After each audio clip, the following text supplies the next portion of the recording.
What is going on, YouTube Fascinating Graveyard? Today we're here at the Ledyard Center Cemetery here in Ledyard, Connecticut, and today I'm going to talk about a rather unusual story, to say the least, talking about the youngest person to ever be executed in United States history, and that's of course Hannah Ocuish.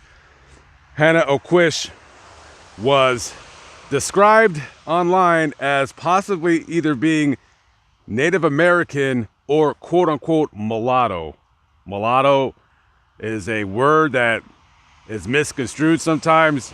Hey, whatever your definition of that is, I say go for it. So why was this girl executed? Well, in July 27th of 1786, a little 6-year-old girl named Eunice Bolles was found murdered here not very far from this cemetery off of Norwich Road. She had a broken arm, a fractured skull, and she had stones all around her. Immediately, the town folk started looking for the killer. They're probably thinking it's a man or a pervert or what have you. They start questioning everybody. Everybody was doing whatever they were doing. I didn't do it. I didn't do it. Finally, the Bolles family questions 12-year-old Hannah Ocuish. Now, it says online Hannah Ocuish was, again, a Native American girl or a mulatto girl, but she also had severe mental deficit. She was in the foster care system. It wasn't a system as how we know it today. Basically, the foster system back then was you basically, somebody took you in, and unfortunately, because of this girl and her mental illness, of course, we don't know what that is back in those days. We just think that maybe possibly you have the devil in you. And they questioned her about the murder. They could tell she was fibbing, she was hiding something, she wasn't looking them in their eyes.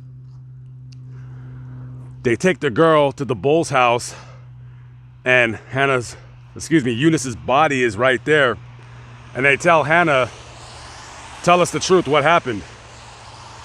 And she says, I don't know. She said, I see some boys in the area where you guys found her. 4 boys. They went to question whatever boys their age were around then. They were either on the farm working, possibly in school.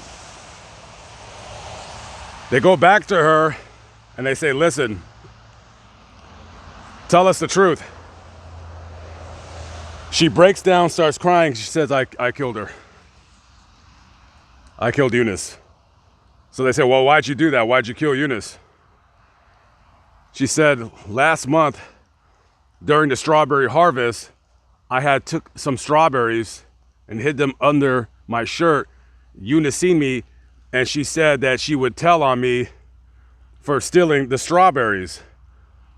It made me angry, so I waited until she was alone walking down the road on her way to school, and I convinced her to come into the woods because I had a gift of calico. Now, calico is, back in those days, it's a fabric, a soft fabric that they would use to either possibly make clothes or stuff in a quilt. So when she gets Eunice into the forest, she attacks her. She picks up a rock, strikes her in the back of the head. She tries strangling her. She had placed like large stones around her body, trying to make it like a stone wall fell on her, a stone wall like this. And of course, that ruse didn't work. So she was immediately, I guess you would call, arrested. She was taken down. There was a jury trial, whatever you would want to call a jury trial in a small town such as this, 40 some odd years ago.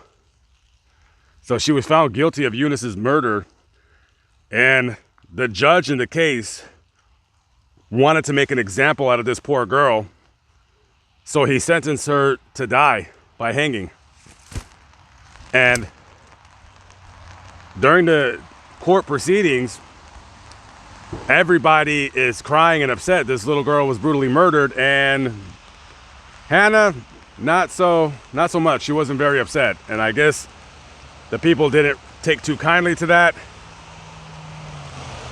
And on December 20th, 1786, Hannah was led to the gallows. People described the scene as very solemn, and during the 6 months of Hannah's confinement in jail, she never really showed much fear until that day. It looked like she was looking around, according to eyewitnesses, for somebody to possibly come and rescue her. And when she realized nobody was going to stop the execution, then she got scared, and they said that she had the absolute look of fear in her eyes. And on that day she was executed. She is the youngest documented person to ever be executed in American history. She is also the last female in Connecticut state history to be executed. Now, unfortunately, I pretty much have walked this whole cemetery while making this video, and I walked it previous, and Hannah Ocuish does not have a grave out here. Now, Eunice Bolles, she was buried on the Bolles family farm. It's off of, I believe, Military Highway. However, it's on private property, according to online records. So, just a very sad story, to say the least. You have a 6-year-old girl that was brutally murdered, and then you have a 12-year-old girl suffering from severe mental deficit. And of course, back in those days, us not knowing exactly what that was and not being able to help her, yeah, sure, of course, her killing her was awful in itself. But other than her confession, I mean, there was absolutely no proof. Did she really not kill her? Did she just say that because she didn't know better? This poor girl was going from home to home to home to home. Nobody wanted her because, she was acting out. And there's even no documented case on how she acted out. Was she screaming? Did she have bipolar? Did she have depression?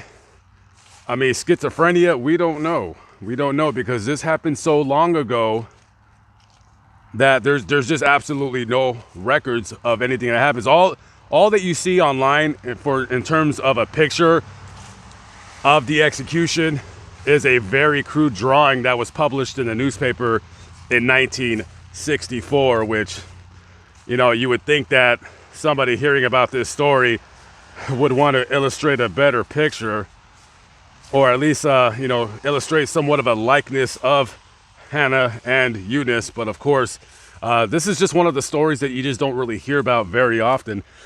Now, I will say that different people back in the days would handle the burials of people that were deemed ungodly or deemed like evil.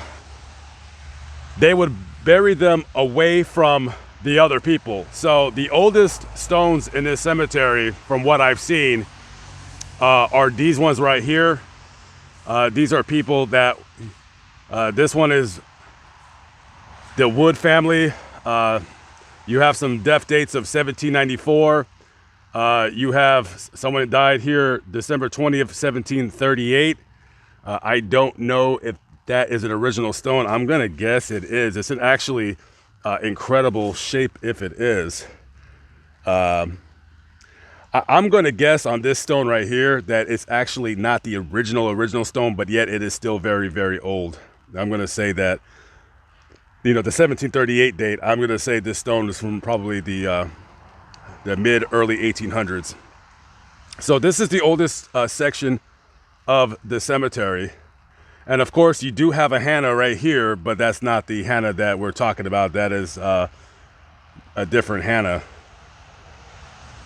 So this would be the oldest part of the cemetery right here, the Wood family grave.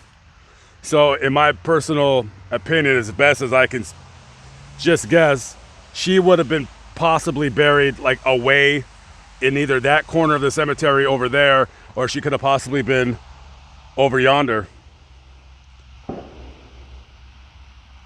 But she's buried somewhere in this cemetery, and I'm pretty certain that nobody would have bothered to get her any kind of a good-sized grave. Now, you do have small graves such as this, and could very well be her grave. Unfortunately, I've looked at every single marker out here, and you have dozens of these small little graves that, you know, it's probably a limestone grave, and limestone does not last very long, especially in the weather conditions out here in Connecticut.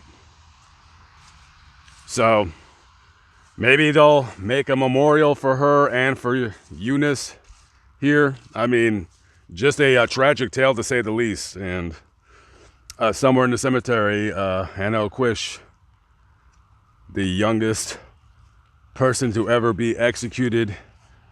Now, there is another famous young person that was executed, George Stinney Jr. A lot of people think he's the youngest person to ever be executed. He's the youngest person with a documented birth date to be executed. He was executed when he was 14 years old for supposedly murdering 2 girls in the South. I believe it was South Carolina. Don't quote me. I'm just going off the top of my head. And I tried to go to his grave, but on the Find a Grave, that information is incorrect. And I believe somebody had posted an article online that he was buried in Toronto, Canada. So without that being said, I'm sorry that I could not show a grave. However, I felt that the story should be told simply for the fact that both sides of the story is rather terrible. And I felt that, you know, maybe not a lot of people knew about this story. I didn't know about this story. My friend Scarlett sent me the information. So rest in peace to both Eunice Bolles and Hannah Ocuish. All right, guys. I'll catch up with you on the next vlog. Peace out.